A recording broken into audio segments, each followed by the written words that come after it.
Snow today wasn't much, but it was more than just a few flurries. 22 News Storm Team meteorologist Nick Bannon live in Springfield tracking potentially slippery roads. Nick? Well, today's snow was a bit of a nuisance, and all the wet roads that we have right now because of the snow could lead to some slippery and icy roads tonight. After a few weeks off from winter white, western Massachusetts had to deal with a day of steady light snow.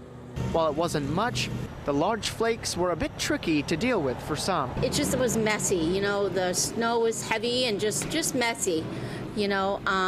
Didn't have to do the car very much. Even though the snow didn't accumulate on the ground, the fact that the snow was falling caused people to take their time. I think it slows the traffic and people start driving a little more carefully, and it takes longer to get places. This was our first widespread snow in weeks. We are missing needed snowfall after a dry year overall. In a normal November, we have around 2 inches of snowfall. So far this November, we've only had about a quarter of that, so we've got some catching up to do before December. There wasn't much of an accumulation in the lower Pioneer Valley on Tuesday, mostly because temperatures stayed above freezing for most of the day.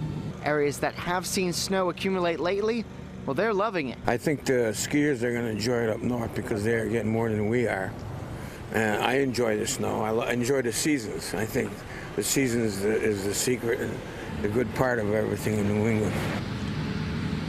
Now, November is typically a rather slow month when it comes to snowfall, but things really get picked up by the time we get into December, which averages close to a foot of snow. Live in Springfield, meteorologist Nick Bannon, 22 News.